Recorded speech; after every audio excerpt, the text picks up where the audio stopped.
Hi lads, just another quick video regarding output 6 and your photorealistic images for output 9.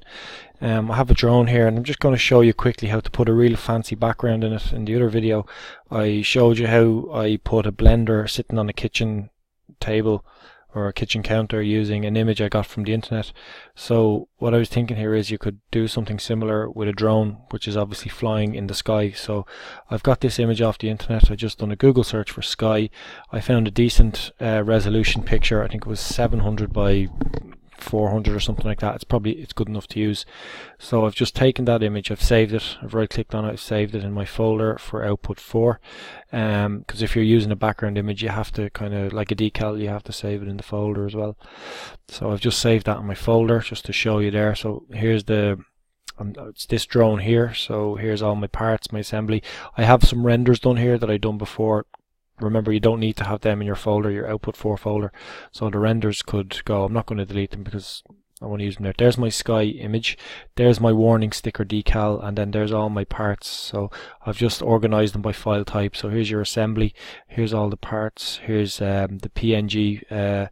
That's a render. Shouldn't be a PNG. It should be a JPEG. It was a mistake I made. But their warning sticker or decals, they should be PNG files. Anyway. So I already have now a window. I have my you can see I have a basic background there. I have PhotoView 360 open. So how do we open it again? We go SolidWorks add-ins, click PhotoView 360, render tools pops open, and I'm just going to set my options here at the moment. I'm going to keep them these basic here. Okay, I'm going to use the preview render and I'm going to just set it to good just for speeding up the sake of this video. But if you're using this, I recommend you use maximum when you're doing your photorealistic images. You can do the final render. That's this one up here. It takes longer to do. I think the preview render is good enough to use, and set it to maximum. Then when it gets to 100%, save your image, save it as a JPEG. And you can see it's not a great image there. That's because I have it at the lowest setting. Anyway, I'll move that out of the way. Now, so to use that sky background, so I'll just bring the PhotoView back 360 back in there. As you can see, it's a very grey background. Now you'll notice something that's nice here. It has the shadows on the ground, and they don't always appear when you go into PhotoView 360. The shadows on the ground, and even you can get a reflection as well on the ground. But the shadow on the ground tells me that it's kind of sitting on a surface there, and it's not always there. I'll deal with that later, but I'll first show you how to put in the sky picture. So over here in our display manager, we go to the third option. That's our scenes and cameras and all that kind of stuff. So I'm not going to mess with the cameras and lights and all that kind of stuff, but I will mess with the scene. So in here I'm going to right click and edit scene. And this is very simple. I want a background image. It has a SolidWorks background image. That's the grey image that you see there. It's very basic. So I'm going to browse to my folder. I think I have it in this one here, the sky, and I'm going to open that, and you can see it pops that in. Now that's looking a little bit better, but think about it. You're looking up into the sky. You're not going to be looking at the top of a drone. You're going to see the underneath of it. So what I'm going to do here is maybe resize it, and I'm going to, now you can see why the shadows will be not ideal here. We can turn the shadows off. I'll show you how to do that in a minute, but when we look underneath it you don't see the shadows. So I'm going to make sure perspective is on, which it is, and I'm going to resize it to maybe that there. Now I think that looks like a good angle. I might zoom in a little bit, and I'm going to show you the my PhotoView 360 of it. There it is there. So I think that looks pretty good. So I'll just move it back. I'm going to take a slightly different angle there, and I'm going to zoom it in a little bit more to make it bigger, and you can see there that looks quite cool. So I'd be happy enough to let that to run to 100% if it's set to maximum quality, and I would do a save preview image there. You can change the angle as much as you want. Maybe see what that one looks like. Does it look anyway good? Yeah, not too bad, but I think the way I had it a second ago was probably best. Okay, so it was approximately like that. So it gives the appearance that it's flying in the sky. Now you don't need to do, for output 6, you don't need to do loads of these. One of them would be okay. Maybe you want to do another one of it sitting on a concrete ground image in a courtyard or something like that, or even just a regular background. So that's how you get an image in. I'm going to leave that for a second, and what I'll do here is I will go back to the I will just go to no image. Okay, so we have the stock background, and bring the photo view 360 back in. I'm going to zoom it in a bit, so we can see the shadows a bit better on the ground.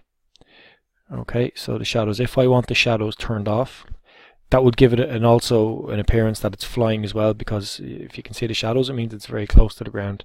So I can turn them shadows off. Okay, so if I go to let's see, I go to my third option here, scenes, and right click floor reflection and floor shadow. I'm going to turn them off. Now they don't disappear here, but they should disappear, as you can see there. I'll zoom in. They disappear in the photo view 360. So it's gone. Okay, so it gives it the appearance that it's kind of hovering in the air. If you wanted to get a bit more technical with it, we could right click and bring the floor shadow back in. Just check that it's back on there. Yeah, it is.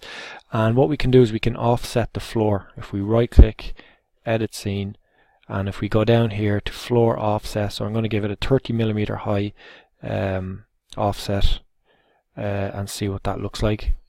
So you can see here there is still a bit of a shadow, but it's not as close to the object, which means that it's maybe hovering up a bit in the air. Let's increase it to go to 50, see what it looks like. I'm going to zoom in a bit more.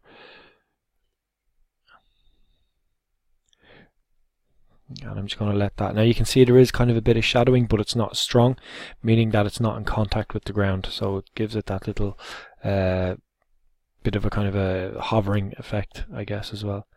And that's pretty much all I wanted to show you, just how to put a picture in, how to set the shadows on the floor. I'm going to bring the floor reflection. I think you can mess with them here as well. So floor shadow, let me just go back. Yeah, floor shadow is gone there completely. So floor shadow, bring it back in, and you can see as it's changing there that there is a floor being brought back into it. And of course you can go and take one of these custom backgrounds here. Let's see, I like the office space one, so I double click it and it changes to office space, and you can see the shadows a little bit stronger there, so it might look a little bit stronger in this. Not really, but there is still a bit of shadowing there. It's because it's kind of dark here anyway. So I'm going to bring it back to the floor, maybe to 20mm. Have a look at that. So it's just regenerating itself there.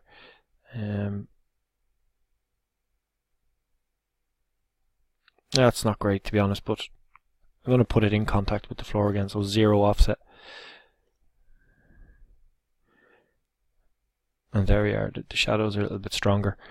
I'm going to get floor reflections. I'm going to see if that makes much of a difference with it. Yeah, you can see there's a bit of a reflection there, so that tells me that it's on the ground. So if you just mess around with them settings as much as you want, you can change the angle, zoom in, zoom out, until you're happy with a particular I guess setting, shadows and reflections and stuff like that. So whatever you want there. So if you have any questions about this kind of stuff, let me know. Play around with them. You know, save your image, put it into your PowerPoint slideshow, do a collage, label each thing. So what's this? This is my, main 3D pictorial isometric, if you want to call it that. And then you could have the one where it's flying in the sky. You could have zoomed in on the propellers. You could have loads of different. Just be creative about it, present it well, make it look good, and that's it.